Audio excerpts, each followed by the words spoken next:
We live in a world often shrouded in darkness, a world that can feel cold and indifferent.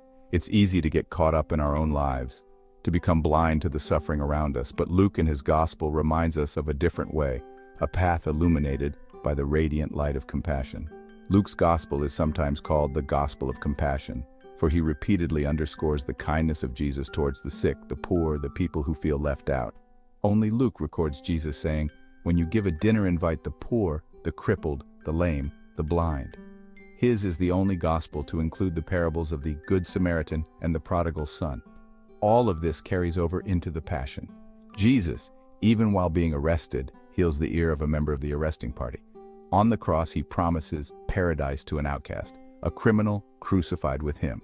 And the Jesus who forgave throughout his ministry goes to his death, forgiving his executioners. Luke teaches us that compassion isn't just about feeling sorry for someone. It's about truly seeing them, heart to heart, and allowing that encounter to change us. Compassion is suffering with another. It is painful sympathy. Compassion is the language of God. Think about the parable of the Good Samaritan. The priest and the Levite, both supposedly holy men, walk right by the injured man. Their eyes are closed to his pain. But the Samaritan, he sees him. He sees the need and acts with extraordinary love and mercy. That's what compassion does.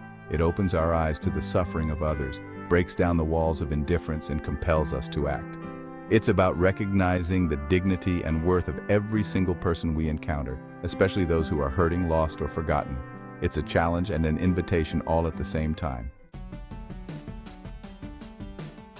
Luke's gospel paints a beautiful portrait of Jesus, the divine physician, the one who heals not just our bodies but our souls as well. He is moved by compassion for the sick, the outcast, the sinner. Think about the woman caught in adultery. Everyone else condemns her, but Jesus sees her with eyes of mercy. "Neither do I condemn you," he says. "Go and sin no more." Time and again, Jesus shows us what it means to have a heart of flesh, a heart that breaks for the suffering of others. He teaches us that God is not distant or indifferent. He is a God of tender mercy, who comes to us in our brokenness and offers us healing and hope. This is the God Luke reveals to us in the person of Jesus, a God who weeps over the pain of humanity, a God who rejoices when even one lost sheep is found. This gospel message is a beacon of hope, a call to embrace the radical love and mercy that defines our very faith. Compassion is not a sign of weakness. It's a source of incredible strength. It has the power to transform not only the lives of those around us, but our own lives as well. When we allow ourselves to be moved by compassion, to see the world through the eyes of Christ, our hearts begin to change. We become more aware of the needs of others, more forgiving of their faults, more willing to extend a helping hand. This is the path to true happiness, to finding lasting joy in a world that so often seeks it in fleeting pleasures. Think about the lives of the saints. They weren't extraordinary because they were perfect. They were extraordinary because they allowed themselves to be transformed by the love of Christ. They embraced compassion as a way of life, and their example continues to inspire us today. Look at the life of Saint Teresa of Calcutta. She dedicated her life to serving the poorest of the poor, seeing the face of Christ in each and every person she encountered.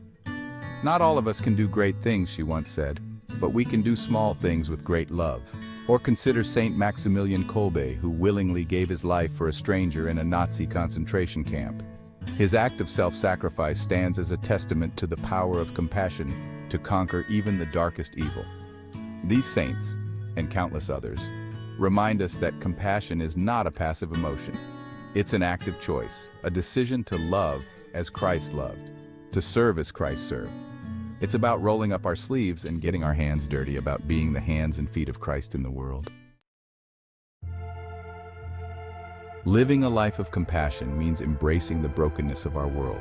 It means reaching out to those who are hurting, those who are lost, those who feel forgotten. It means seeing Christ in the homeless man on the street corner, in the addict struggling to break free, in the prisoner longing for redemption. It's not always easy. It can be messy and challenging, and sometimes it hurts. But it's in those moments of vulnerability, when we choose to love anyway, that we experience the transformative power of compassion most profoundly. Remember the words of St. Francis of Assisi, "Lord, make me an instrument of your peace. Where there is hatred, let me sow love. Where there is injury, pardon. Where there is doubt, faith. Let that be our prayer as well. The Gospel of Luke is not just a story to be read, it's a call to action. It's an invitation to live out the compassion of Christ in our daily lives. This means being present to those around us, offering a listening ear, a helping hand, a word of encouragement. It means speaking out against injustice, standing up for the vulnerable, and working to build a more just and compassionate world. It doesn't require grand gestures. Start small, smile at a stranger, forgive a wrong, offer a helping hand to someone in need. These small acts of kindness, multiplied countless times over, have the power to change the world. Let us go forth from here, inspired by the Gospel of Luke, to live lives of compassion, to be beacons of hope in a world that so desperately needs it. Let us be the face of Christ to those we encounter, and let us build a world where the light of compassion shines brightly upon all. Thank you for joining us today. You can contribute to the work of evangelization by sharing this video with others. Kindly subscribe to our platform in order to continue this spiritual journey with us for the salvation of our souls.